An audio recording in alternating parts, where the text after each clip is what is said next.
Hello friends, मैं विनीता वर्मा स्वागत करती हूँ आपका आपके YouTube channel target TGT home science में। और आज हम पढ़ेंगे क्लास नंबर 10th की होम साइंस की बुक है ना। इस होम साइंस की बुक में जितने भी इम्पोर्टेंट टॉपिक होंगे इसको हम कवर करेंगे, जो कि आपकी टीजीटी परीक्षा के लिए बहुत ही ज़्यादा महत्वपूर्ण है। तो चलिए आज हम रेंडमली पूरी बुक से हमने हाईलाइट कर लिया जितने भी आपके सिलेबस में है, ठीक है। और वो बहुत ही महत्वपूर्ण है, इतना मान के चलिए कि 2-3 प्रश्न 3-4 प्रश्न इतने से आपको मिल जाएंगे इसमें से, है ना। तो चलिए फिर हम स्टार्ट करते हैं। और देखिए पूरी बुक ही है, इसका पूरा हमने बना लिया है पूरा जितना भी इम्पोर्टेंट है, ठीक है। तो देखिए फर्स्ट चैप्टर है हमारा शिक्षिका द्वारा प्रतिदर्श बजट, है ना। तो इसमें देखिए ये बहुत ही इम्पोर्टेंट है। 2005 में या 4 में 5 या 6 में बचत और आय और बजट, इन सब 2-3 से ही 14-15 प्रश्न एक ही पेपर में आए थे। बहुत ही ज्यादा इंपॉर्टेंट है। इसलिए देखिए अब इतना ये तो है एनालाइज जो हमने किया है, इतना तो ये नहीं कह सकते हैं हम कि किससे ज्यादा प्रश्न आएंगे, क्योंकि देखिए 2004 और 2006 का बिल्कुल जस्ट अपोजिट है। जैसे जिस ब्रांच से उसमें आए हैं तो उसमें से उसमें नहीं आए हैं। तो ये सारी बहुत सी चीजें हैं। बस इतना हम कह सकते हैं कि जो रिपीटेड टॉपिक है वो बहुत महत्वपूर्ण है। बाकी हम ये नहीं कह सकते कि किस ब्रांच से बहुत ज्यादा प्रश्न आएंगे, ये कहना उचित नहीं होगा। और देखिए जैसे ह्यूमन फिजियोलॉजी का हम बता रहे हैं कि ज़्यादा नहीं बच्चे पढ़ते टीजीटी में, कि पीजीटी में ज़्यादा प्रश्न आते हैं, लेकिन ऐसा कुछ नहीं है।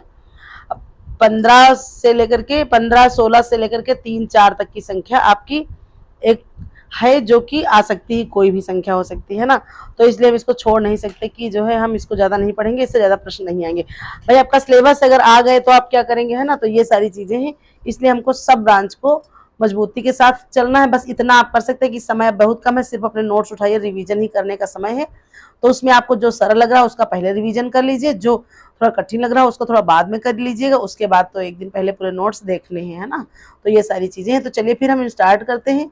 इसमें देखिए हम क्या पढ़ेंगे, शिक्षिका द्वारा प्रतिदर्श बजट, ठीक है, इसको हम पढ़ लेंगे। तो देखिए इसमें ये इसकी प्रस्तावना दी गई है ना। मनुष्य की आवश्यकताएं अपरिमित और अनंत है, ठीक है। आवश्यकताएं क्या है, तो वो अपरिमित और अनंत है। इन आवश्यकताओं से तो कुछ मूलभूत होती है, अर्थात उनकी पूर्ति किसी न किसी रूप से जानी आवश्यक हो जाती है, प्रकार की जानी जाती है ना। किंतु मनुष्य अत्यंत महत्वाकांक्षी है और वह अपनी मूलभूत दैनिक आवश्यकताओं की पूर्ति से संतुष्ट नहीं होता। फलस्वरूप उसकी आवश्यकताएं क्या है, बढ़ती जाती हैं, और इसके लिए उसको हर संभव वो प्रयास करता है। तो ये सारी चीजें है ना। मनुष्य की आवश्यकताओं का प्रमुख केंद्र क्या है, परिवार, ठीक है। परिवार क्या है, तो मनुष्य की आवश्यकताओं का प्रमुख केंद्र है, क्योंकि धन का स्रोत पारिवारिक आय ही है। तो इसमें हम आय भी पढ़ेंगे। पहले देखिए हम बजट के बारे में समझते हैं, फिर देखिए इतना ज्यादा इंपॉर्टेंट नहीं वो। आइए हम यहाँ बजट की परिभाषा देखते हैं। तो देखिए मार्शल ने क्या कहा है, इसको आइए देखते हैं। बजट किसी परिवार की आय व्यय का मोटे तौर पर एक अनुमान है। दूसरे शब्दों में किसी निश्चित समय अवधि के लिए परिवार की आय व्यय का पूर्वानुमान ही पारिवारिक बजट कहते हैं। देखिए मेरा इस इसे पढ़ाने का कोई वो नहीं है, बस इतना था कि आप पूरा रिवीजन कर लें, है ना, ये चीज है। और अगर जिन्होंने नहीं पढ़ा एनसीईआरटी तो वो लास्ट टाइम पूरा एक बार रिवीजन कर लेंगे, और जिन्होंने पढ़ रखा उनका तो रिवीजन हो जाएगा। और रिवीजन जितनी बार भी किया जाए उतना कम ही है। आप इतना नहीं कह सकते कि इस बुक का हमें सब कुछ आता है ना। तो ये सारी चीजें हैं। देखिए हमने ये नहीं बताया था, पारिवारिक बजट का संबंध परिवार की अर्थव्यवस्था से होता है। एक एक लाइन महत्वपूर्ण है, कहाँ से प्रश्न बन जाए कुछ कह नहीं सकते। पारिवारिक बजट में परिवार की विशेष अवधि में होने वाली आय तथा प्रस्तावित वे सम्मिलित होते हैं। वस्तुतः किसी प्रकार की आर्थिक व्यवस्था का क्रमबद्ध एवं सुनियोजित विवरण ही क्या है, पारिवारिक बजट कहलाता है। यह प्राय 1 महीने के लिए बनाया जाता है ना। अब समझते हैं मार्शल के अनुसार। तो देख लेते हैं मार्शल के अनुसार इन्होंने क्या बताया है, ठीक है। आइए देखते हैं। बजट किसी परिवार की आय व्यय का मोटे तौर पर एक अनुमान है। दूसरे शब्दों में हम कहें तो किसी निश्चित समयावधि के लिए परिवार की आय व्यय के पूर्व अनुमान को पारिवारिक बजट कहते हैं। देखिए इस तरह से भी आ सकता है प्रश्न परिभाषा, या फिर ऐसे दे देंगे, बजट किसी परिवार की आय व्यय का मोटे तौर पर एक अनुमान है। ये कथन किसका है, दे देंगे वर्गीज का है, क्रेज का है, मार्शल का है ना, न्यूमैन का है। तो आपको बताना होगा कि किसका है, मार्शल का है। ये चीज ध्यान रखेंगे। फिर देखिए नेक्स्ट आइए देखते हैं अगली परिभाषा हमारी कौन सी, क्रेग तथा रस के अनुसार। क्रेग एवं रस के अनुसार देखते हैं, बजट भूत के व्यय, भविष्य के अनुमानित व्यय और वर्तमान समय की मदद पर निश्चित व्यय का लेखा जोखा है। ये बताया है क्रेग तथा रस ने। क्या बताया है कि बजट भूत के व्यय, भविष्य के अनुमानित व्यय और अनुमान जो है वर्तमान समय की मदों पर निश्चित व्यय का लेखा जोखा है। फिर देखते हैं वर्गीज, ओगेल और श्रीनिवास ने क्या कहा है। आइए देखते हैं। बजट एक दी हुई आय में एक निश्चित अवधि जैसे एक सप्ताह, एक महीना, एक वर्ष एवं व्यय एवं बचत करने की योजना है। ठीक है। दूसरे शब्दों में हम समझें तो बजट किसी निश्चित अवधि में होने वाली निश्चित आय को उस निश्चित अवधि की योजनाबद्ध तरीके से व्यय करने के लिए प्रपत्र लेखा जोखा है। फिर आइए देखते हैं थोड़ा सा। गले का क्या कह सकते हैं, गर्मी बढ़ रही है इतना, अभी तक गर्म पानी ही पी रहे थे, अब ये सारी समस्याएं हैं मेरी, तो गले में ही समस्या रहती है हमेशा, है ना। देखिए और क्या है कि अर्थशास्त्रियों को लाभ है ना, गृहिणी बजट बना सकती है वर्तमान समय में, तो इसका अर्थशास्त्रियों को क्या लाभ होगा। पारिवारिक बजट का अध्ययन करते समय अर्थशास्त्रियों को निम्नलिखित लाभ होंगे। पारिवारिक बजट के अध्ययन एवं विश्लेषण से अर्थशास्त्रियों को समाज के विभिन्न वर्गों की आर्थिक स्थिति का पता चलता है। बजट के इस बात का भी पता चलता है कि सामान्यतः गृहिणियां परिवार के किन किन मदों में अधिक व्यय और किन पर कम व्यय करती हैं, है ना। और उसके अलावा सरकार को क्या होगा, सुधारने की स्थिति जो है थोड़ा सा अनुमान मिल जाएगा। ये सारी चीजें हैं, लेकिन चलिए ये सारी चीजें हमारे लिए नहीं इंपॉर्टेंट है, इतना अगर आपको देखना होगा तो थोड़ा वीडियो जो है रोक करके हम कर रहे हैं, आप स्क्रीनशॉट ले लीजिएगा अगर पढ़ना होगा, नहीं फिर आप पढ़ लीजिएगा। ठीक है। तो चलिए देखिए इतना सारी चीजें। फिर आइए देखते हैं बजट बनाने के सिद्धांत। यहाँ से हम देखते हैं क्या है, आय का अनुमान, है ना। बजट बनाते समय विभिन्न स्रोतों से होने वाली आय की जानकारी होनी चाहिए जिससे वे उसी के अनुसार हो सके। ठीक है। एक मिनट, यहाँ पे ये देखते हैं थोड़ा सा क्या है, व्यक्ति परिवार का बजट बनाता है। ठीक है। अतः उसे बजट बनाने के समय जो है इन सभी बातों को स्रोत आय के कुल योग पर कर लेना चाहिए। ठीक है। जानकारी अवश्य होनी चाहिए बजट बनाने के समय परिवार की आय की। परिवार की आय के स्रोत क्या है, वेतन, किराया, खेती, लघु उद्योग। अतः बजट के समय हम इनका उपयोग कर लेना चाहिए। फिर आवश्यकताओं को, तीव्रताओं को क्रम में रखना कि जो जो आवश्यकताएं, जैसे अनिवार्य आवश्यकताएं आपकी हो गई है ना, तो उनको हम प्रायोरिटी देंगे, है ना, यानी कि उनको प्राथमिकता देंगे। फिर है आरामदायक आवश्यकताएं, फिर है विलासता संबंधी आवश्यकताएं। तो ये हमारी 3 आवश्यकताएं हैं, इनको हम क्रम से रखेंगे। फिर है आकस्मिक आवश्यकताओं की पूर्ति का सिद्धांत। तो इसमें क्या होगा, बजट के वर्तमान की आवश्यकताओं की पूर्ति का अधिक ध्यान दिया जाता है, जबकि सॉरी, प्रत्येक परिवार में थोड़ी बहुत आकस्मिक आवश्यकताओं का भी सामना करना पड़ता है। अतः बजट में आकस्मिक आवश्यकताओं की पूर्ति की व्यवस्था भी की जानी चाहिए।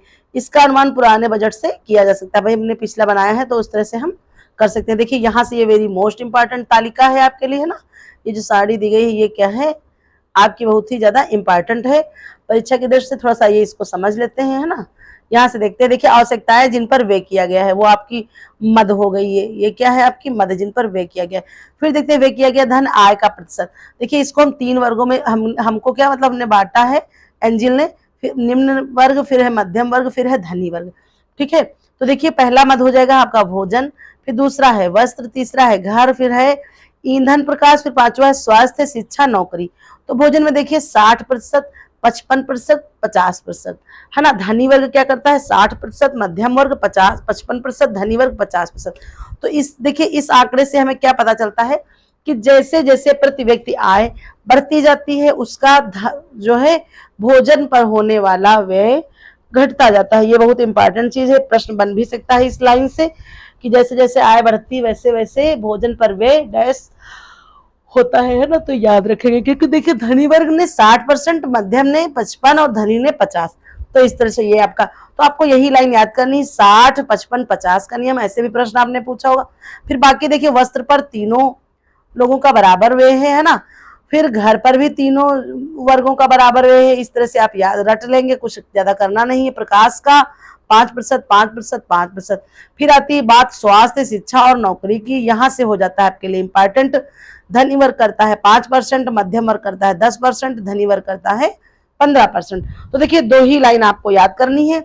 भोजन पर ऐसे याद कर लीजिए 60, 55, 50। ठीक है। या फिर जस्ट अपोजिट कर लीजिए 50, 55, 60। तो पहले धनी को रख लीजिए, फिर मध्यम रख लीजिए, फिर निर्धन रख लीजिए। इसमें भी आ जाइए 5, 10, 15 ऐसे याद कर लीजिए। तो ये सीधा सीधा है। ठीक है। तो इस तरह से ये आपका देखिए लिखा है एंजिल के मतानुसार आय में व्यय वृद्धि के साथ साथ भोजन पर व्यय का प्रतिशत क्रमशः घटता है और विलासतापूर्ण आवश्यकताओं पर व्यय बढ़ जाता है। ठीक है। और देखिए ये देखिए दर्शाया गया ग्राफ के द्वारा, ये तो आपने ऊपर समझ ही लिया, तो इसको ज़्यादा नहीं समझना। ये धनी वर्ग को इंडिकेट कर रहा है, ये मध्यम वर्ग को, है ना, ओरिजेंटल। फिर ये जो है आपका मजदूर वर्ग के लिए, तो देखिए ये पूरा भोजन पर है, 50, 55, 60 का नियम। फिर आपका ये वस्त्र का है 18, 18, 18 का नियम। फिर है आपका ये किसका है, तो फिर ये है मकान का, ये है 12, 12, 12। फिर आपका अगला किस पर है, तो अगला ईंधन रोशनी पर है, तो ये आपका 5, 5, 5 का है। फिर अगला हमारा क्या है, तो अगला हमारा है स्वास्थ्य और शिक्षा पर, तो यहाँ पर देखिए, यहाँ पर हमारा क्या हो जाएगा, तो यहाँ पर देखिए 5, 10, 15 का, या 15, 10, 5 का नियम, ऐसे करके हम अपना लेंगे। तो ये हमारा क्या है, एंजिल का क्या है, ये एंजिल का नियम है, ठीक है। इसी के अकॉर्डिंग ये जो इन्होंने सिद्धांत दिया है, इसी के अकॉर्डिंग दिया है, ठीक है। चलिए फिर देखिए आगे बढ़ते हैं, आगे हम समझते हैं आय और व्यय, ठीक है। आय और व्यय बचत, ये अध्याय 2 है आपका, है ना, लेसन 2 आ जाता है आपका। तो चलिए हम इसको देख लेते हैं, थोड़ा सा समझते हैं इसमें क्या क्या पढ़ेंगे। आय का अर्थ, आय के भेद, आय का विवेकपूर्ण व्यय, व्यय का अर्थ एवं भेद, व्यय को प्रभावित करने वाले कारक, बचत का अर्थ प्रकार, महत्व, लाभ, बचत के विनियोग और आवश्यकता, बचत के विनियोग के साधन, बैंक और डाक खाना अभ्यास के लिए, है ना। तो ये सारी चीजें हो जाती हैं आपके लिए। फिर देखिए यहाँ से हम समझते हैं, ऊपर में हमारा ज्यादा कुछ पढ़ना नहीं है, यहाँ से देख लेते हैं, थोड़ा सा इंपॉर्टेंट है आपके लिए। बचत का अर्थ एवं परिभाषा, इसमें आता है प्रतिदिन के कार्य के बदले साप्ताहिक, मानसिक और वार्षिक धनराशि के पारिश्रमिक के बदले प्राप्त होती है। परिवार की आय कहलाती है। परिवार की अर्थव्यवस्था आय, व्यय तथा बचत पूर्ण रूप से निर्भर करती है। किसी व्यक्ति को अपने प्रयत्न से अर्जित पदार्थ के विनिमय से अपनी सेवाओं को दूसरे को प्रदान करने, अपनी संपत्ति या बचत दूसरों के उपयोग में देने से जो द्रव्य प्राप्त होता वही आय है, ठीक है। बाकी इसके अलावा देख लेते हैं क्या होता है। व्यापार में कमाया गया लाभ आदि सम्मिलित है। आय दैनिक, साप्ताहिक तथा मासिक होती है। प्रोफेसर ग्रास एवं कैंडल ने क्या बताया है, ये इसको समझते हैं। ग्रास एवं कैंडल ने क्या बताया है, थोड़ा सा समझ लेते हैं। इसमें क्या है, पारिवारिक आय वस्तुओं सेवाओं का तथा संतोष का वह प्रवाह है, ठीक है। पारिवारिक आय मुद्रा, वस्तुओं, सेवाओं तथा संतोष का वह प्रवाह है जो परिवार के अधिकार में आवश्यकता व इच्छाओं को पूर्ण करने व उत्तरदायित्वों का निर्वहन हेतु आता है, ठीक है। पारिवारिक आय मुद्रा, वस्तुओं, सेवाओं तथा संतोष का वह प्रवाह है जो परिवार के अधिकार में आवश्यकताओं व इच्छाओं को पूर्ण करने व उत्तरदायित्व के निर्वाह हेतु आता है। उदाहरण नौकरी, व्यवसाय, उद्योग धंधे आदि। इनमें परिवार के अन्य स्रोतों में होने वाली आय को जोड़ा जाता है। मकान या दुकान का किराया, जमा धन पर ब्याज, धनराशि के अतिरिक्त परिवार की उपलब्धि होने वाली और सुविधाएं भी पारिवारिक आय का भाग मानी जाती है। इस प्रकार की सुविधाएं अनेक हो सकती हैं। आवास सुविधा, वाहन सुविधा, निःशुल्क चिकित्सा सुविधा, बच्चों की निःशुल्क सुविधा, ये सारी चीजें आपकी आती हैं। फिर देखते हैं आय के भेद, आइए समझते हैं आय के भेद क्या है। प्रत्यक्ष आय, अप्रत्यक्ष आय, इसमें क्या है, आइए देखते हैं। प्रत्यक्ष में क्या होता है, गृहिणी, देखिए ये बहुत ही ज्यादा इंपॉर्टेंट है आपके लिए, ठीक है। ये आप कहीं ना कहीं नोट डाउन कर लिए, नोट करना आप लोगों ने नोट कर लिया है, इसको ही आप समझ करके पढ़ लीजिए, थोड़ा सा नोट नहीं करना है, अब इतना समय भी नहीं है, लिख सकते हैं वैसे मेन डिफिनेशंस, ठीक है। प्रत्यक्ष आय मुख्य रूप से गृहिणी तथा गृह स्वामी द्वारा अर्जित धन ही प्रत्यक्ष आय है, ठीक है।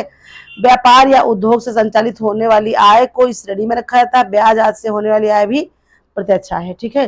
गृहिणी या गृह स्वामी द्वारा जो अर्जित धन ही, जो भी वो कार्य कर रहा हो, जैसा भी हो, चाहे वो वेतन हो, मजदूरी हो, रॉयल्टी हो, पेंशन हो, जो भी जिस तरह से उसको मिल रहा हो धन के रूप में, वही उसकी प्रत्यक्ष आय है, ठीक है। ब्याज भी इसी के अंतर्गत आता है। अगला है हमारा अप्रत्यक्ष आय।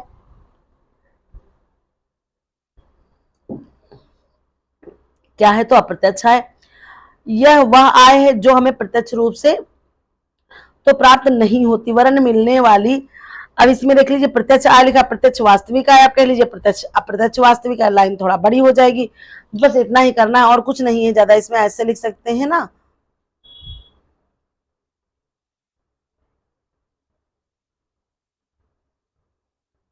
प्रत्यक्ष वास्तविक और एक हो जाएगी अप्रत्यक्ष वास्तविक आय, है ना। प्रत्यक्ष वास्तविक आय, अप्रत्यक्ष यह आय जो हमें प्रत्यक्ष रूप से प्राप्त नहीं होती वरन मिलने वाली सुविधाओं से प्राप्त होती, जैसे निःशुल्क शिक्षा, निःशुल्क जल, विद्युत की प्राप्ति, वर्दी व मनोरंजन की सुविधा आदि। ये सुविधाएं ना मिले तो हम इनके लिए क्या करेंगे, अवश्य में वो धन व्यय करेगा। इसलिए इन प्रकार की मिलने वाली सुविधाएं भी आपके प्रत्यक्ष आय में आती। भाई जैसे अगर हम कहीं रह रहे हैं तो क्या होगा, अगर वहां पर हमें मुफ्त में कोई चीज मिल रही है, कोई सुविधा मिल रही है, या कहीं ऊंची पोस्ट पे है तो हमें मकान मिल रहा है या साथ में सर्वेंट वगैरह मिल रहे हैं, तो उनका कार्य क्या है, हमारे लिए अप्रत्यक्ष में आता है। अगर वो भी आय ही है, अगर वो ना मिलता तो या जैसे हम कहीं रहते हैं, आप इतना समझ लीजिए इस तरह से, जैसे कहीं कॉलोनी में रहते हैं, जैसे कोई रेलवे में है, पोस्ट ऑफिस में है, कहीं और ऊंचे, तो जैसे वहां पे है तो कॉलोनी मिल रही है, तो उसके आपको फंड या वेतन वह रुपए उसका कुछ जो है अंश आपका आपको मिलता है। अगर वो नहीं मिल रहा हो, सारी चीजें उसमें होंगी, तो वो फिर क्या होगा, आपको उसके लिए अलग से व्यय करना होगा। तो ये आपका अप्रत्यक्ष आय के अंतर्गत आता है। फिर देखिए पारिवारिक आय के स्रोत, इसमें क्या होता है, परिवार के मुख्य तथा अन्य सदस्यों का वेतन आता है, फिर मजदूरी आती है, फिर व्यवसाय आता है ना। परिवार के आय का मुख्य स्रोत है सरकारी या गैर सरकारी संस्था में स्थायी रूप से कार्य करने वाले व्यक्तियों को वेतन प्राप्त होता है। परिवार के मुखिया के प्रतिमाह एक निश्चित धनराशि वेतन के रूप में मिलती है। आजकल महिलाएं भी कार्यरत है, अतः उनके वेतन को भी इसमें जोड़ा जाता है। अतिरिक्त यदि परिवार में बेटा बेटी नौकरी करते हैं तो उनका वेतन भी इसी आय में जोड़ा जाता है ना। जो नौकरी द्वारा व्यक्तियों से प्राप्त होती है, महंगाई भत्ता, बोनस, यात्रा सुविधा, मकान, शिक्षा और चिकित्सा सुविधाएं आदि वेतन के निश्चित धनराशि होती है तथा प्रत्येक माह की पहली तारीख को प्राप्त होती। मजदूरी में क्या होता है, अन्य स्रोत द्वारा जो है दैनिक मजदूरी, शारीरिक श्रम या कार्य के बदले मिलने वाली धनराशि को मजदूरी कहते हैं। फिर अगला देखिए हमारा क्या है, तो ये आ जाता है हमारा व्यवसाय में। परिवार के सदस्यों द्वारा किया जाने वाला किसी भी प्रकार का व्यवसाय पारिवारिक आय का स्रोत हो सकता है। आधुनिक युग में हमारे देश में अनेक प्रकार के व्यवसाय जो पारिवारिक आय के स्रोत हो सकते हैं। इन व्यवसायों को शिक्षित व अशिक्षित दोनों वर्ग कर सकते हैं, ठीक है। जैसे उदाहरण के लिए दुकानदारी, फैक्ट्री, कारखाना, थोक व्यापार, कमीशन का व्यापार आदि। इसके अतिरिक्त ऐसे कुछ व्यवसाय हैं जिनके लिए विशिष्ट योग्यता एवं कुशलता की आवश्यकता होती है, जैसे डॉक्टर, वकील, लेखक, कलाकार, वस्तुकार, ये सारी चीजें आती हैं इसमें। फिर अगला देखिए हमारा क्या है, ये देखिए बहुत सारी चीजें हैं इसमें दी हुई हैं, है ना। परिवार के लिए घरेलू अन्य उद्योग धंधे हो गए, फिर है कृषि व्यवसाय, फिर है पशुपालन, फिर है उपहार द्वारा आय, तो ये सारी चीजें आती हैं, ठीक है। पारिवारिक आय का स्रोत ही माना जाता है। जैसे देख लीजिए, ऐसे उपहार क्या है, समय समय पर मिलने वाले उपहार, भेंट, आय भी सम्मिलित हैं, ठीक है। इन उपहारों को जैसे कि अवसर, जन्म दिवस, मुंडन, जनेऊ संस्कार, नामकरण का अंशदान, विवाह आदि पर देता है। इन उपहारों को पारिवारिक आय का स्रोत माना जाता है। पेंशन से आय, पारिवारिक आय का स्रोत पेंशन है। यदि परिवार का कोई सदस्य किसी कार्यालय में अवकाश या पेंशन प्राप्त करता है, ठीक है। तो इस तरह से देखिए आप देखते हैं बचत का अर्थ, ठीक है। यहाँ पर आइए समझते हैं बचत का अर्थ। इसमें क्या देखिए, वर्गीज के अनुसार भविष्य में व्यय करने वाले, भविष्य में व्यय करने के उद्देश्य से वर्तमान व्यय में कटौती करने के फलस्वरूप संचित राशि को बचत कहते हैं, ठीक है। ये याद रखिएगा। बचत के इस प्रकार को परिभाषित किया जाता है, ठीक है। कैसे परिभाषित कर सकते हैं, तो पारिवारिक आवश्यकताओं को पूर्ण कर लेने के पश्चात जो धन बचाया जा सकता है उसे बचत कहते हैं। बचत द्वारा वर्तमान व भविष्य को सुधारा जा सकता है। वास्तव में वर्तमान बचत ही भविष्य की निधि है, ठीक है। वास्तव में वर्तमान बचत ही भविष्य की निधि है, ठीक है। बचत दो प्रकार की होती है, हम देख लेते हैं। हमारी पहली क्या है, तो पहली है हमारी ऐच्छिक बचत, फिर है अनिवार्य बचत। फिर ऐच्छिक बचत में आइए देख लेते हैं क्या होता है। तो ऐच्छिक बचत में हम देखते हैं, एक मिनट थोड़ा सा यहाँ पे आइए, हाँ। इसमें देखते हैं बचत दो प्रकार की होती है, ऐच्छिक और अनिवार्य। ऐच्छिक में क्या होता है, व्यक्ति अपनी आय से कुछ ना कुछ अवश्य बचता है, इस प्रकार की बचत ऐच्छिक बचत कही जाती है ना। अनिवार्य में क्या होता है, यह बचत अनिवार्य रूप से सरकारी कर्मचारियों से सरकार द्वारा कराई जाती है, जैसे अनिवार्य बचत, है ना, जीपीएफ, ये सारी चीजें। फिर है बचत का महत्व। इसमें क्या होता है आइए देखते हैं थोड़ा सा। प्रत्येक व्यक्ति अपनी आवश्यकताओं की पूर्ति धन से करता है। भविष्य की आवश्यकताओं को संतुष्ट करने के लिए वह कुछ धन अवश्य बचा कर रखता है। आकस्मिक कार्य है जैसे संकट आदि पर, है ना। ये सारी पारिवारिक उत्तरदायित्वों की पूर्ति, बच्चों की उच्च शिक्षा, व्यापार निर्भर सामाजिक प्रतिष्ठा में होता है, आश्रित भरण पोषण, ये सारी चीजें इसमें आती है। बचत आपकी खर्च हो जाती है। इसके अलावा देखिए, अब देखते हैं बचत विनियोग के साधन। यहाँ से देखिए इंपॉर्टेंट है थोड़ा सा, वो समझ लेते हैं। बचत विनियोग के साधन में क्या क्या आता है, देखिए धन जमा करने के लिए क्या करती है गृहिणी, अपना भविष्य जो है बचत सुरक्षित रखती है। जहाँ धन अपना धन जो है क्या किया जाए, व्यवस्थित किया जाए, वहीं भली भात कर समझकर सुरक्षित कर लेना चाहिए, जहां विश्वसनीय और वहां धन सुरक्षित रहेगा। देख लेते हैं कुछ संस्थाएं। राष्ट्रीयकृत तथा गैर राष्ट्रीयकृत बैंक और उनकी योजनाओं द्वारा प्रदत्त सुविधाएं, डाक खाना, पोस्ट ऑफिस बचत योजनाएं, भारतीय जीवन बीमा बचत सुविधाएं, भारत सरकारी भविष्य निधि योजना, यूनिट ट्रस्ट ऑफ इंडिया की बचत योजनाएं, सहकारी ऋण समितियों की योजनाएं, कंपनियों के शेयर्स या हिस्से, बॉन्ड्स आदि, चिटफंड योजनाएं, है ना। ये सारी चीजें हमारी, ये इतनी क्या है, ये आपकी एक तरह से कह सकते हैं, ये इतनी आपकी विनियोजित करने के लिए संस्थाएं हैं। फिर देखिए क्या है, बैंकों द्वारा प्रदत्त सुविधाएं, यह व्यवसायिक संस्थाएं जो धन के लेन देन का कार्य करती हैं, ठीक है। इन पर बहुत ब्याज भी मिलता है, ठीक है। बचत का जो है धन सुरक्षित रहता है, आवश्यकता होने पर धन निकाला जा सकता है, बचत खाते में जमा धनराशि पर ब्याज भी मिलता है। देखिए ये क्या है, बचत विनियोजन का है ना, डाक खाना हो गया, बीमा हो गया, प्रोविडेंट फंड हो गया, यूनिट ट्रस्ट, सहकारी समितियां, कंपनी डिपॉजिट, बॉन्ड्स, बैंक, ये आपके क्या है, ये योजनाएं हैं या कह सकते हैं समितियां हैं। फिर देखिए अगला देख लेते हैं, जो बैंक में विभिन्न प्रकार के खाते होते हैं, ठीक है। विभिन्न प्रकार के खातों में क्या आ जाता है देखते हैं। हमारा पहला क्या है, आइए इसको देख लेते हैं थोड़ा सा। पहला है चालू खाता, है ना, करंट अकाउंट।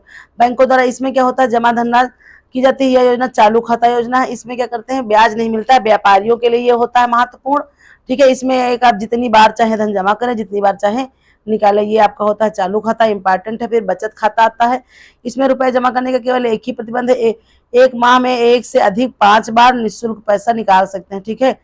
छठी बार पैसा निकालने पर बैंक का चार्ज कटता है। इससे माता पिता अपने बालकों के लिए नाम संरक्षक रखता है ना। इसमें जो है खाता खुलते समय कम से कम 1,000 रुपए खाते में छोड़ देने चाहिए। फिर अगला देखिए, देख लेते हैं फिर चालू खाता में बचत खाता में अंतर इसमें क्या ही देखना है, इसमें मिलता है ब्याज और उसमें नहीं मिलता है, और उसमें एक से अधिक बार चाहे जितनी बार, और इसमें ऐसा नहीं होता है। फिर देखिए डाक खाना द्वारा बचत, इसको ये हम समझ लेते हैं थोड़ा सा।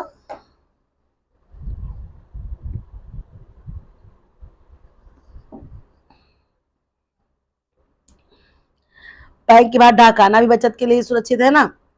भारत में अब भी अनेक ऐसे ग्रामीण क्षेत्र, जहां पहाड़ी क्षेत्र, जहां पर बैंकों की सुविधा नहीं, वहां डाकखाने की सुविधा है।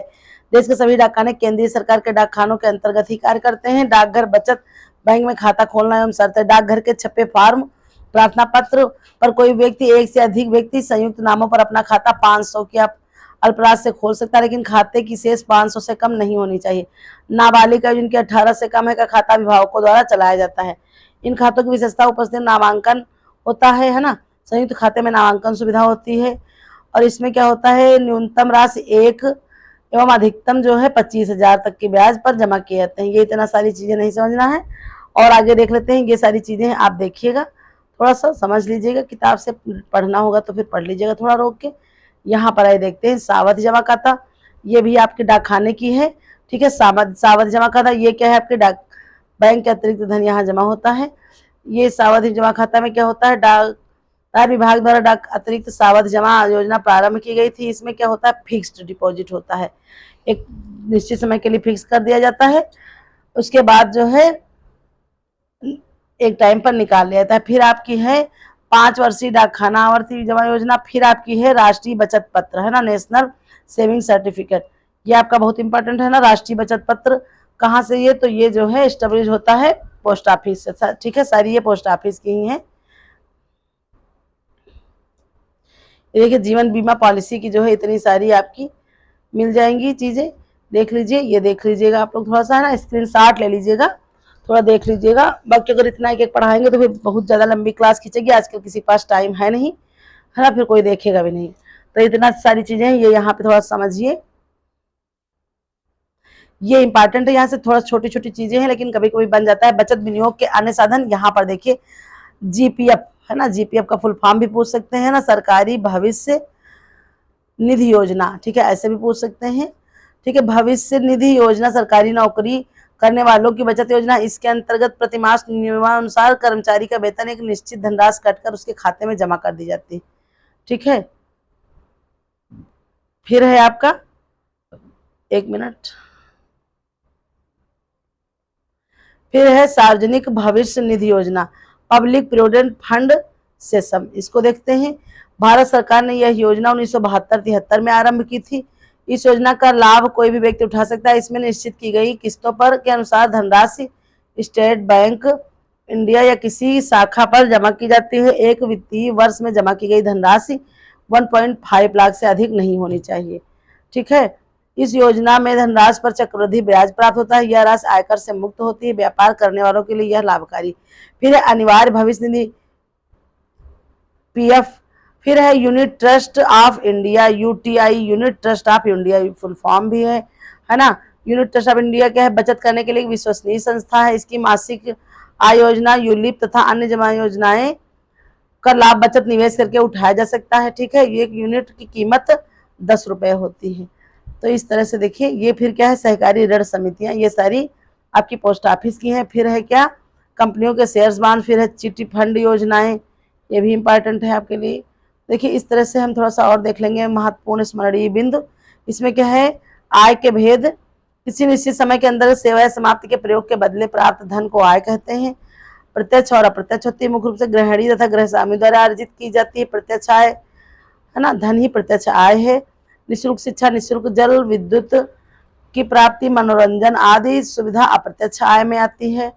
पारिवारिक आय के स्रोत परिवार के मुखिया तथा अन्य सदस्यों का वेतन, मजदूरी, व्यवसाय, ब्याज से प्राप्त आय,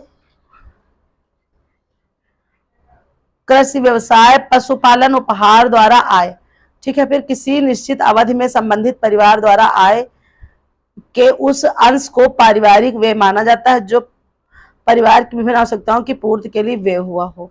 ठीक है। फिर चलिए देखते हैं अगला, ये भी बहुत इंपॉर्टेंट है। देखिए ये नेक्स्ट आपका लेसन है, यहाँ से स्टार्ट हो रहा है। वो आपका लेसन 1 और 2 से था। अब देखिए ये गृह सज्जा कलात्मक सिद्धांत, ये वेरी मोस्ट इंपॉर्टेंट है आपका परीक्षा की दृष्टि से। ठीक है। सब लोगों ने पढ़ लिया, सिर्फ लास्ट टाइम आपको रिवीजन करना है। आइए थोड़ा सा देखते हैं, बहुत इंपॉर्टेंट है। गृह सज्जा एक व्यवस्थित कला है। देखिए होम मैनेजमेंट टॉपिक में ये बहुत ही ज्यादा इंपॉर्टेंट है। कह लीजिए आप होम मैनेजमेंट का पूरा एक हृदय है ये, है ना।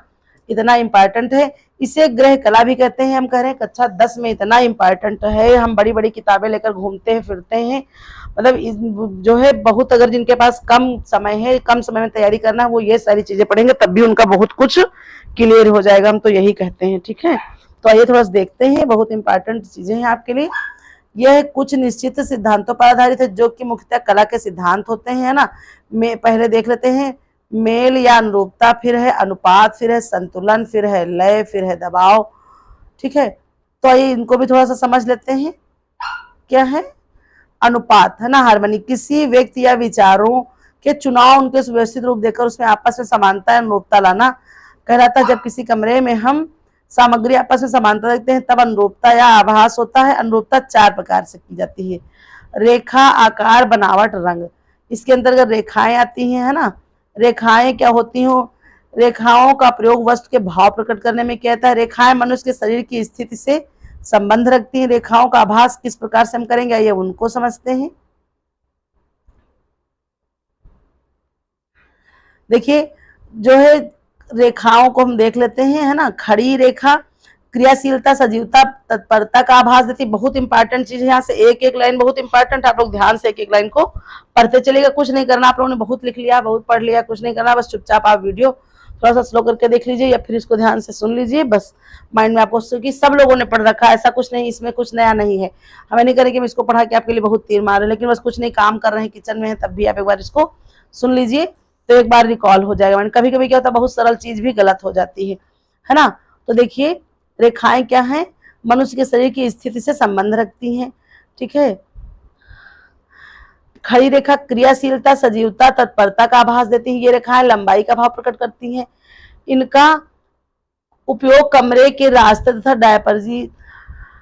डायपरीज में किया जाता है। फिर है आड़ी रेखाएं। आड़ी रेखा विश्राम व शांति का आभास देती है। फिर है तिरछी रेखाएं। इन रेखाओं से गति, है ना, मूवमेंट तथा दबाव की अनुभूति होती है। ये रेखाएं कमरे में गंभीरता और सौंदर्य उत्पन्न करती हैं।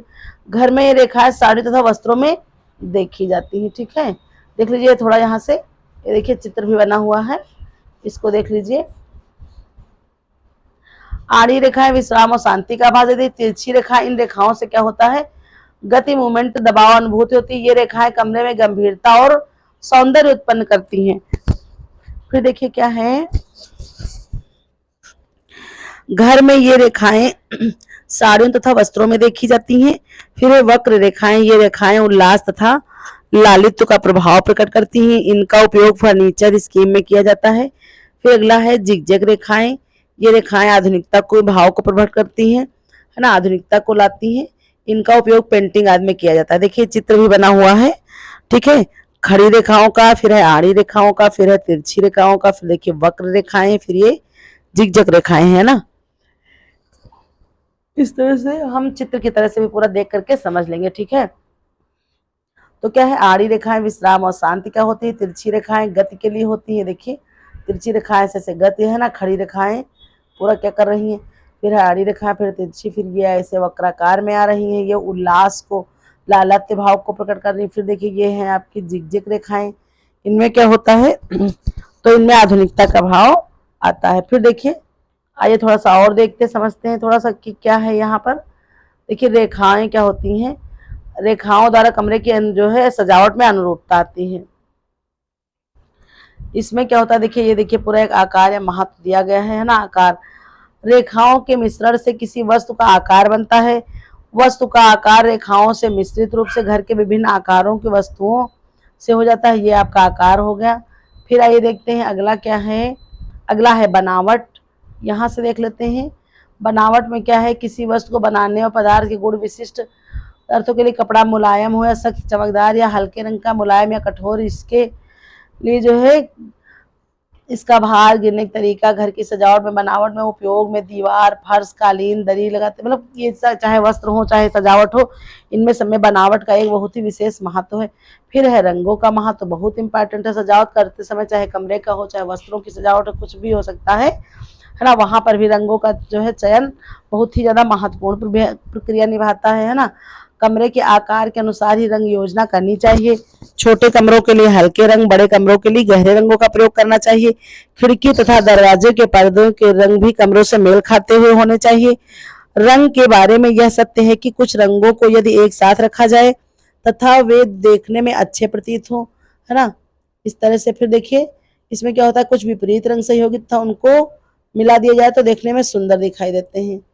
आइए देखते हैं अगला क्या है।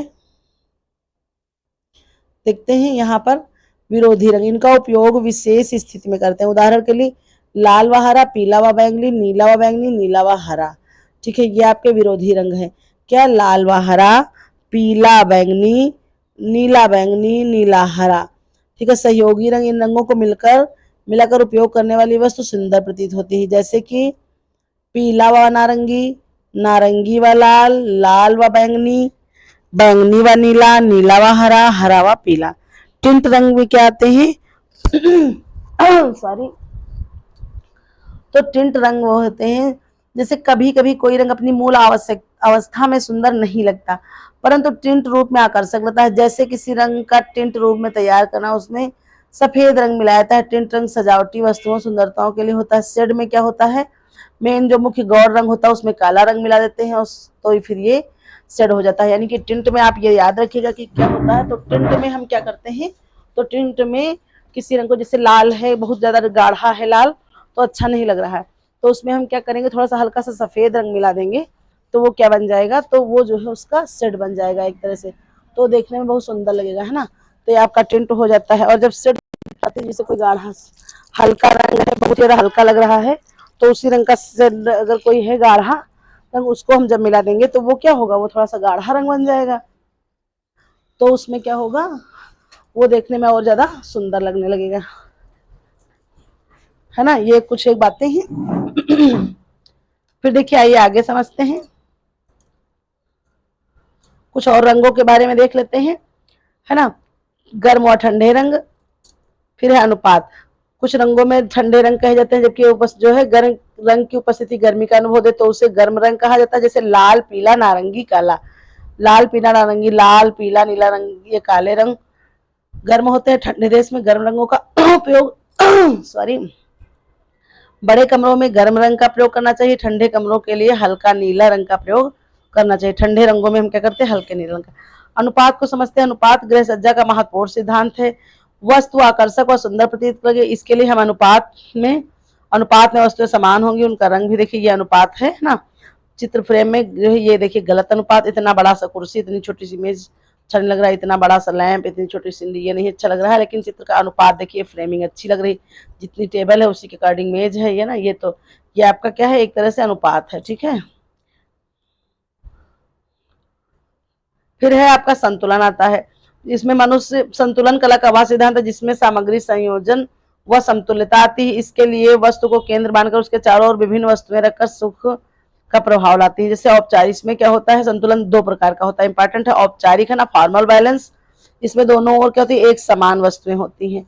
बस इसमें यही ध्यान रखना है। देखिए ये देखिए, ये आपका औपचारिक संतुलन के अंतर्गत आ रहा है। ये टेबल पे ये फूलदान रखे हुए, ये औपचारिक, बराबर चेयर हुए सॉरी। आइए अब हम देखते हैं, ये देखिए आपका ये आ गया आपका अनौपचारिक संतुलन। इसको भी देख लेते हैं, ये अनौपचारिक संतुलन, ये संतुलन की कमी का देख लेते हैं।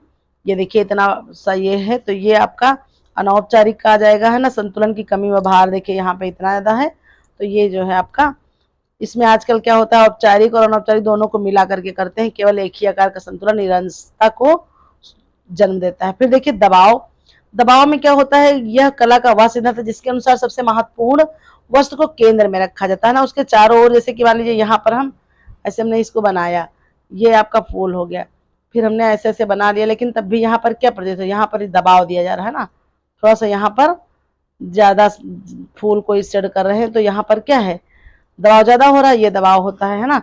कम महत्वपूर्ण चीजों को अगर ऐसे लगाएंगे, उस पर थोड़ा सा ध्यान देंगे, तो उसको हम दबाव बना करके उसको सुंदरता में दिखा सकते हैं। फिर एक कला के मूलभूत तत्व एवं सिद्धांतों पर अग्रसर। फिर कला के तत्व कौन कौन से हैं, रेखा, आकार, बनावट, ठीक है, यानी कि टेक्सचर, फिर है नमूना पैटर्न, फिर है प्रकाश लाइट, फिर है स्थान, है ना, स्पेस, फिर है रेखा लाइन, ये सारी चीजें आती हैं आपकी, है ना। टेक्सचर बनावट में आता है, आकार फॉर्म, फिर है रेखा लाइन।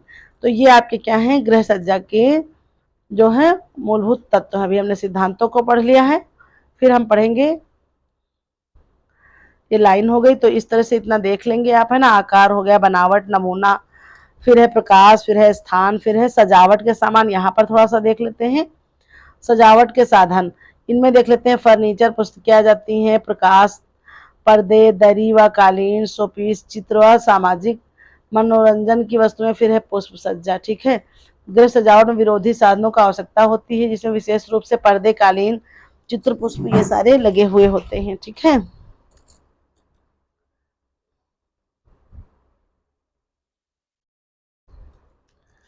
एक मिनट। अब आइए हम नेक्स्ट पढ़ते हैं, चैप्टर होगा हमारा ये 6 नंबर का, है ना, जल प्राप्ति के स्रोत, उपयोग एवं शुद्धिकरण। देखते हैं जल प्राप्ति के हम स्रोत कहाँ कहाँ से आते हैं, कैसे उपयोग करते हैं, और जल अशुद्ध है अगर तो उसको हम कैसे अशुद्ध करेंगे, है ना। ये सारी चीजें देखिए। प्रस्तावना, परीक्षण में सिद्ध हो चुका है कि बिना भोजन के मनुष्य 40 दिन तक जीवित रह सकता है, परंतु जल के अभाव में वह अधिक से अधिक 6 दिन तक जीवित रह सकता है। वास्तव में क्या है, तो एक कह सकते हैं, मानव शरीर में मुख्यतः किससे बना हुआ है, तो ये मानव शरीर मुख्यतः जल से बना हुआ है। ठीक है, जल का स्वरूप, ठीक है, देख लेते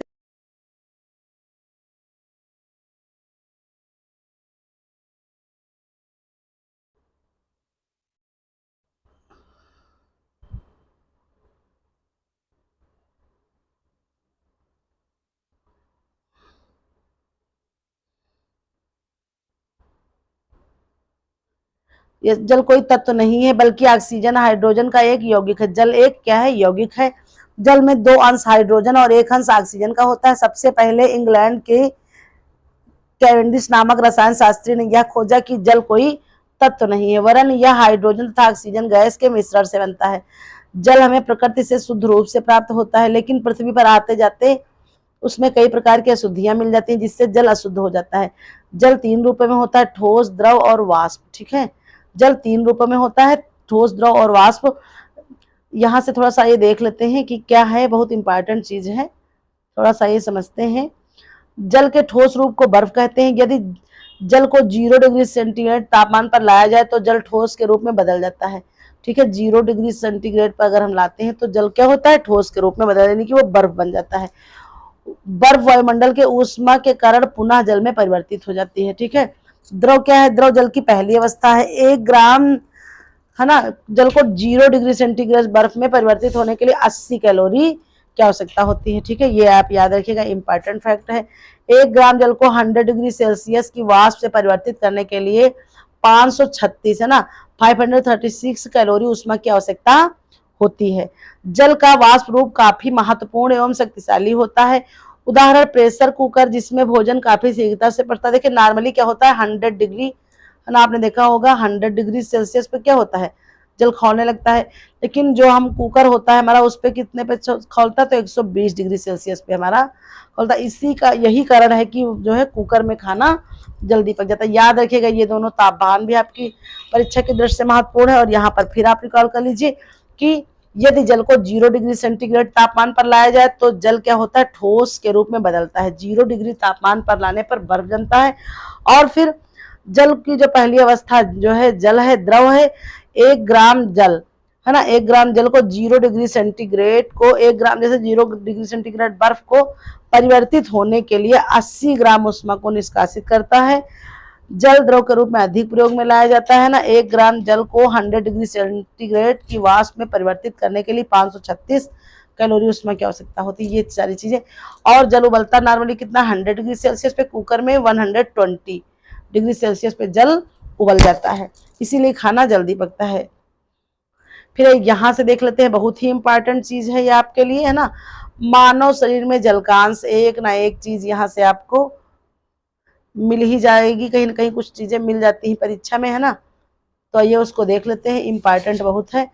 देख लेते हैं शरीर के अंगों में कितना रक्त होता है, जल की मात्रा देख लेते हैं। रक्त में कितना होता है, तो रक्त में होता है 80%, फिर है वृक्क, वृक्क में 83%, फिर है मस्तिष्क, तो मस्तिष्क में 75%, यकृत, यकृत में भी 75%, मांसपेशियों में भी 75%, अस्थियों में 30%। याद करना आपको क्या है, 3 चीजें हैं इसमें, इस अकॉर्डिंग बाकी तो कुछ भी पूछ सकता है। अस्थि में कितना होता है 30% है ना, रक्त में 80, वृक्क में 83 और अस्थियों में 30%। बाकी आपका मस्तिष्क हो गया, यकृत हो गया, मांसपेशियां, इन तीनों में 75-75 याद रखेंगे आप है ना। वृक्क में अब हम यहीं पर याद करा दे रहे हैं 2-3 बार करने, आपको बार बार इसको पढ़ना भी नहीं होगा और वैसे भी इतना टाइम भी नहीं है ना। अस्थियों में 30% तक का होता है, आपकी जितनी अस्थियां 30, अस्थियों में हड्डियों में 30% तक का होता है। रक्त में 80% होता है ना, ये याद रखिएगा। उसके अलावा वृक्क में 83% तक होता है। फिर चलिए आगे बढ़ते हैं, जहां नहीं समझ में आएगा आप थोड़ा सा रोक करके पढ़ लेंगे। देखिए जल सुरक्षित करने के उपाय दिए हुए हैं यहाँ पर। फिर देखिए शुद्ध जल की पहचान दी हुई है ना। शुद्ध जल क्या होता है, रंगहीन क्या होता है, रंगहीन, गंधहीन और स्वादहीन होता है। बहुत सरल चीज है, इसमें कुछ ज्यादा समझाना नहीं फिर इस तरह से, तो क्या होगा बहुत बड़ी वीडियो हो जाएगी है ना। फिर चलिए देखते हैं बहुत ही ज्यादा क्या जल की जो है समस्या, जो जल क्या है, जल जो है अशुद्ध जल है ना, जल की जो है जो सॉरी कहाँ भाग गई मेरी PDF,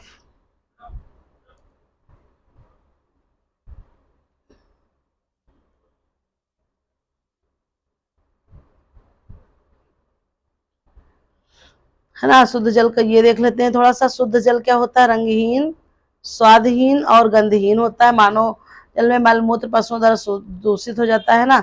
शुद्ध जल पारदर्शी होता है और स्वच्छ होता है या चमकीला होता है। बड़े बड़े नगरों में बहुत ही ज्यादा जल शुद्धिकरण का कार्य होता है। अशुद्ध जल ये देख लेते हैं, अशुद्ध जल क्या करता है, तो अशुद्ध जल एक उत्तम विलायक है ना। जल एक उत्तम विलायक है, यहीं से इंपॉर्टेंट चीज बन रही है आपकी है ना। क्या है, तो जल एक उत्तम विलायक है, अतः प्रत्येक पदार्थ में जो है शीघ्र घुल जाता है। इसके अलावा अनेक लवणों को घोल लेता है और तथा शुद्धियां हो जाती हैं।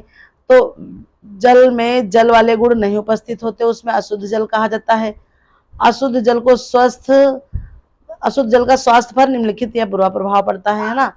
अनेक प्रकार के पेट संबंधी रोग हो जाते हैं, हैजा हो गया, भूख ना लगना, पेचिश, टाइफाइड, पेट दर्द, जी मचलाना है ना। जल के शुद्धियां अक्षोणी यंत्र से जो है दिखाई देती हैं। रोग के कीटाणु जल के द्वारा मनुष्य के शरीर में पहुंच जाते हैं और वह रोग उत्पन्न करते हैं। जल की अशुद्धियां ये देख लेते हैं, ये 2 प्रकार की होती है, जल में घुलने वाली और तैरने वाली। ये याद रखिएगा, थोड़ी चीजें बहुत जल्दी जल्दी हम चल रहे हैं, थोड़ा सा समझते चलिएगा। 2 प्रकार की, घुलने वाली और तैरने वाली। तो देखिए घुलने वाली क्या होती है, जैसे कि मलमूत्र हो गया, calcium, magnesium sulphate, chloride, fluoride, nitrate, सीसा संख्या, कार्बन डाइऑक्साइड, सल्फेट, हाइड्रोजन, ये सारे क्या है जल में घुलने वाली हैं। और तैरने वाली में जैसे सूखे पत्ते हो गए, जैसे कुआं वुआं होता है, खुले होते हैं गाँव में कुएं, सूखे पत्ते, कूड़ा कचरा, रुई, ऊन, धागा, कूड़ा, ये सारी चीजें आपकी होती हैं। तो यह घुलने वाली हो गई। जल की अशुद्धियों में देखिए यहाँ पर भी देख लेते हैं, एक ग्राफ बना हुआ है, घुलने वाली फिर है तैरने वाली। गैस में क्या होता है, कार्बन डाइऑक्साइड, हाइड्रोजन सल्फेट, वनस्पति तथा पशुओं के धुलित पदार्थ।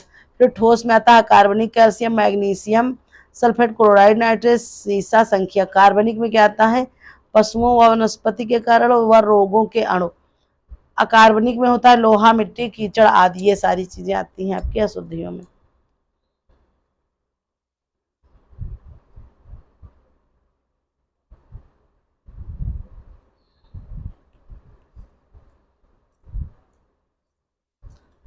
देखिए अभी आपकी बहुत लंबी ये क्लास जाएगी, हमें लग रहा है यहीं पर हम थोड़ा सा और पढ़ा लें 1-2 चैप्टर, फिर हम रोक दे रहे हैं। अगली वीडियो फिर हम सोचते तो थे कि पूरा कर देंगे, लेकिन हमें लग रहा है ये पूरी कंप्लीट नहीं हो पाएगी क्योंकि अभी बहुत ज़्यादा इसमें है।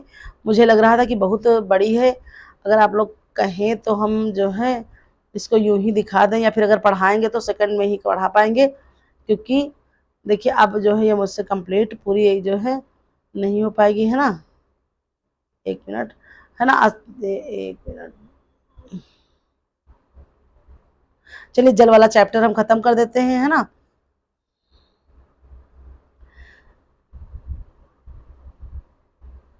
ये देखिए जल को शुद्ध करने के भौतिक साधन, ठीक है, यहाँ से देख लेते हैं जल को शुद्ध करने के उपाय। जल कई प्रकार से क्या किया था, तो जल कई प्रकार से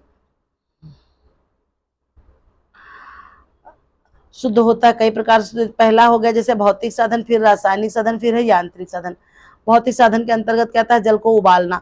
जल उबाल करके हम क्या करते हैं, भौतिक साधन द्वारा हम जल उबालते हैं और उसको शुद्ध कर लेते हैं। खनिज लवण बर्तन की तली में बैठ जाते हैं।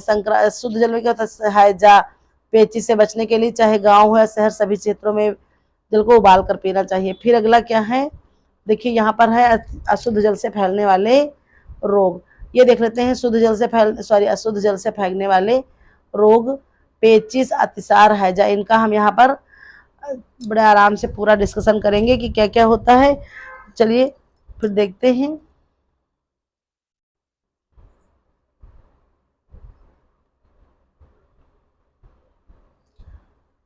अशुद्ध जल से फैलने वाले रोग। अशुद्ध जल से फैलने वाले रोगों में पेचिश, अतिसार, हैजा प्रमुख है। देख लेते हैं पेचिश में क्या आता है। पहले पेचिश या आवजल के फैलने वाला एक असाधारण संक्रामक रोग है, जिसमें पेट में ऐंठन होती है और बार बार दस्त आते हैं। दस्त के साथ लिपलिपा, चिकना, श्लेष्मा और कभी कभी रक्त आता है। पेचिश के प्रकार, यह 2 प्रकार की होती है। देख लेते हैं कौन कौन सी होती है ना। पेचिश के रोगाणु, ये देखिए रोगाणु बना हुआ है पेचिश के प्रकार। एमेबिक, फिर है बैसिलस। एमेबिक और बैसिलस, यह एमेबिया नामक रोगाणु से फैलती है, इसे बैसिलस नामक रोगाणु फैलता है और यह पेचिश अधिक हानिकारक होती है, ठीक है। अमेबिक में होता है, यह जो है एमेबिया नामक रोगाणु से फैलता है, और बैसिलस में क्या होता है, बैसिलस नामक रोगाणु से फैलता है। देखिए ये रोगाणु का जो है चित्र है। पेचिश का उद्भवन काल कितना होता है, तो 1 से 2 दिन का होता है। पेचिश के कारण कौन से हैं देख लेते हैं। एमेबिक पेचिश यहाँ पर दिया हुआ है ना, और बैसिलस। तो ये बहुत ही इंपॉर्टेंट चैप्टर है। इस चैप्टर के बाद हम यहीं से क्लोज कर देंगे, फिर आगे पढ़ेंगे नेक्स्ट वीडियो में, है ना।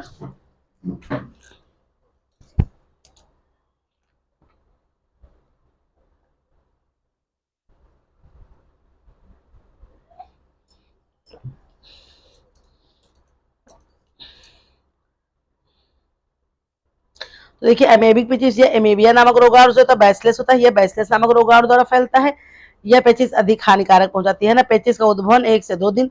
पेचिश के कारण यह रोग मुख्यतः जो है मक्खियों से फैलता है, और अशुद्ध जल से फैलता है, लेकिन मक्खियों से भी फैलता है ना।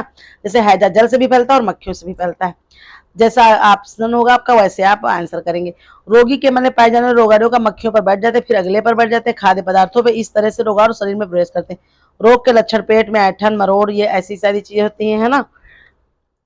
पर जो है आंतों की झिल्लियों में घाव कर देते हैं। दस्त, ऐंठन, मरोड़ के साथ दस्त होती है। ये यकृत व तिल्ली को भी प्रभावित करते हैं। किसको, यकृत और तिल्ली को भी प्रभावित करते हैं। प्रजीवाणु प्रजीवाणु प्राय आंतों की झिल्ली में घाव करते हैं और यकृत और तिल्ली को प्रभावित करते हैं। बैसिलरी जीवाणु से होने वाली पेचिश में ज्वर होता है। अधिक समय तक रोगग्रस्त होने पर मल के साथ रुधिर आता है। हड्डियों में तेज दर्द जो महीनों तक चलता है। फिर आइए देखते हैं रोग से बचने के उपाय क्या करना चाहिए। रोग से बचने के लिए क्या होना चाहिए, पृथक पृथक कमरे में होना चाहिए, है ना। तालाब जो है शुद्ध जल का प्रयोग करना चाहिए, वायु न मिल सके रोगी के मल को निसंक्रमित कर देना चाहिए, खुला पानी नहीं पीना चाहिए, स्वच्छता संबंधी उन बातों पर ध्यान रख करके रोगों से बचा जा सकता है ना। भोजन की शुद्धि में प्रत्येक चीजें ध्यान में रखनी चाहिए। कुओं और तालाबों के पानी में शुद्ध पोटेशियम परमैंगनेट डलवा देनी चाहिए। सड़कों आदि की स्वच्छता तथा नगर स्वच्छता के लिए नगर पालिका को इन सब चीजों को सूचना दे जानी चाहिए। फिर अगला हमारा रोग है अतिसार, जिसको डायरिया भी बोलते हैं ना। अतिसार देख लेते हैं। यह अशुद्ध जल, भोजन दूषित, इन दोनों चीजों से फैलता है। प्राय छोटे बच्चों में देखा जाता है। भोजन ठीक से न पचने के कारण भी होता है। यह रोग प्राय वर्षा ऋतु तथा आह में प्रदाह के कारण होता है। आंतों में प्रदाह के कारण यह होता है ना। यह रोग स्टेफिलोकोकस ऑरियस, है ना, स्टेफिलोकोकस और जो है ऑरियस के द्वारा यह होता है, नामक जीवाणु से फैल सकता है। क्या, तो ये अतिसार, ठीक है। स्टेफिलोकोकस ऑरियस, स्टेफिलोकोकस ऑरियस के द्वारा हम क्या फैलता है, अतिसार फैलता है। ये इसका नामक जीवाणु है। अशुद्ध दूध, गंदा पानी, दूध की बोतल, निपिल आदि साफ नहीं रहती, समय समय भोजन करने में फिर यह रोग हो जाता है समय समय से, ठीक है। भोजन का हजम ना करना। लक्षण सर्वप्रथम बच्चों को हरे रंग के पतले दस्त आते, कभी कभी रक्त आता, हल्का सा ज्वर होता है। उपचार, रोगी को पूर्ण विश्राम देना चाहिए, है ना। हल्के शीघ्र पचने वाले पदार्थ जैसे मट्ठा, सोडा वाटर, अरारोट का पानी, ये सारी चीजें देनी चाहिए। रोग से बचने के उपाय में अनेक सारी चीजें। फिर है पेचिश तथा अतिसार में अंतर नहीं देखेंगे। फिर हम देखेंगे हैजा, ये बहुत इंपॉर्टेंट है, कॉलरा जिसको बोलते हैं, ठीक है। हैजा, हैजा रोग को देखेंगे, ये भी इंपॉर्टेंट है। हैजा रोग में, हैजा रोग संक्रामक रोग है, इसका विसूचिका भी कहते हैं इसको। यह रोग अशुद्ध जल द्वारा फैलता है, मक्खियों के द्वारा भी होता है, लेकिन जो है हम अशुद्ध जल को ज्यादा प्रायोरिटी देंगे। बाकी अगर वहां मक्खी नहीं मिल रहा तो फिर हम अशुद्ध जल को लगाएंगे, ठीक है। आइए इसको समझ लेते हैं थोड़ा सा। देखिए ये यहाँ पर चित्र बना हुआ है हैजा के कीटाणुओं का, ठीक है। हैजा के कीटाणु ये देखिए ऐसे हैं, कॉमा के आकार के सारे हैं, है ना। कुछ घंटों में मृत्यु तक हो जाती है, इससे हजारों व्यक्तियों की मृत्यु होती है। हैजा प्राय गर्मियों वर्षा ऋतु में, है ना, जून जुलाई में फैलता है। एक एक लाइन आपके लिए इंपॉर्टेंट है, ठीक है। जैसे प्राय क्या करता है, बड़े बड़े मेलों पर, युद्ध के ग्रसित में, भारत जैसे हैजा असम गंगा के डेल्टा उस प्रकार के प्रदेशों में बहुत ज्यादा फैलता है। हैजा रोग के कारण क्या है, हैजा कोमा बैसिलस नामक रोगाणु द्वारा फैलता है। इसे विब्रियो कॉलरा भी कहते हैं, इसके जीवाणु को विब्रियो कॉलरी भी कहते हैं। यह रोगाणु कोमा के आकार के कारण कोमा बैसिलस नामक प्रसिद्धि हो गया है ना, प्रसिद्ध हो गया, इसके कारण कोमा बैसिलस के नाम से प्रसिद्ध हो गया है, लेकिन वैसे क्या है, विब्रियो कॉलरा, ठीक है। इसमें देखिए ये क्या होते हैं, रोग के लक्षण, रोग में दस्त वमन होने लगते हैं, है ना। जल साधारण जो है ये साधारणतया नहीं होता है, नॉर्मली बहुत ज्यादा स्थिति खराब होती है। दस्त पानी जैसे पतले और सफेद रंग के होने लगते हैं। इसमें चावल, इस रूप में चावल के मार जैसा एकदम रोगी को प्यास बहुत लगती है, और कभी कभी एकदम इतनी तीव्र से उभरता है कि 24 घंटे के भीतर ही मनुष्य मर जाता है। इसलिए तनिक आदेश होने पर ही चिकित्सक की सलाह लेनी चाहिए। प्रतिरक्षा में क्या करना चाहिए, इस रोग का प्रतिरक्षी किसी में भी नहीं होती। इस रोग को एक आक्रामक से भी कई प्रतिरक्षक मनुष्य प्रतिरक्षी भविष्य के लिए उत्पन्न नहीं होते। रोगी के प्रति जीव विष का इंजेक्शन लगवाने पर कृत्रिम रूप से प्रतिरक्षा प्राप्त की जा सकती है। इसका प्रभाव भी 5-6 महीने से अधिक नहीं होता है।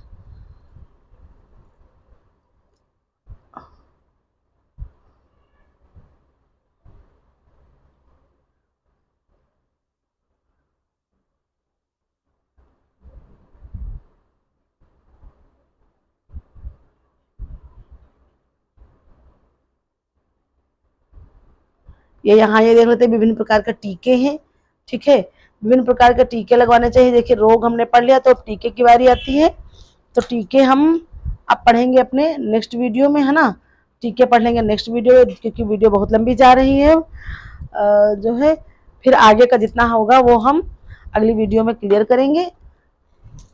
चलिए फिर इसके बाद अगर कोई आप लोग जो सजेशन देंगे उस अकॉर्डिंग हम काम करेंगे। देखिए अभी हमारा जो है ये न्यूट्रिशन साइंस ही चल रहा है, हमें लग रहा है कंप्लीट भी नहीं हो पा रहा है, बहुत सारी समस्याएं हैं मेरे पास, इसलिए हम इनको कर नहीं पा रहे हैं। अब देखिए एक एक समस्या हम क्या ही बता सकते हैं आप लोगों को, ज़्यादा मेरी आदत नहीं है इसमें।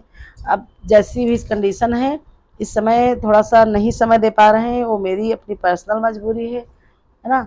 तो देखिए नहीं कर, जितना हो सके ये है कि अंत समय तक आप लोगों के साथ हम रहेंगे।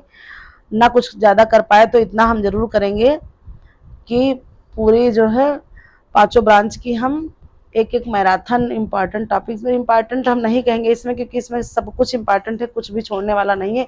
ना ही तो हम ये कह सकते हैं कि आप मैनेजमेंट, एक्सटेंशन और जो है हेल्थ साइंस इनको प्रायोरिटी दीजिए, हम कुछ नहीं कह सकते क्योंकि परीक्षा में कहाँ से प्रश्न ज़्यादा आ जाए ये, या कहाँ से प्रश्न ज़्यादा उठ सकते हैं ये आप अगर आप लोगों ने पढ़ा होगा 2004, 5, 6, 9, 10, 11 तो आप लोगों को अनुमान मिल ही गया होगा।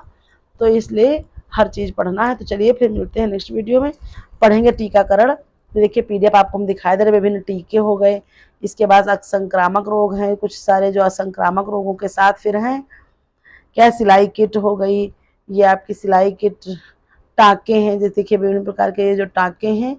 उसके अलावा फिर और क्या है देखिए, यहाँ पर देखिए ये जो है श्वसन की विधियाँ हैं, बहुत इंपॉर्टेंट है श्वसन, कृत्रिम श्वसन है ना, अस्थिभंग, इसके अलावा अस्थिभंग, हड्डियों की टूट मोच है ना, हड्डियों की टूट मोच, यहाँ से भी बहुत इंपॉर्टेंट चीज़ें आपकी आती हैं। फिर कृत्रिम श्वसन हो गई, श्वसन, इस तरह से इतना सा आपका बच्चा है।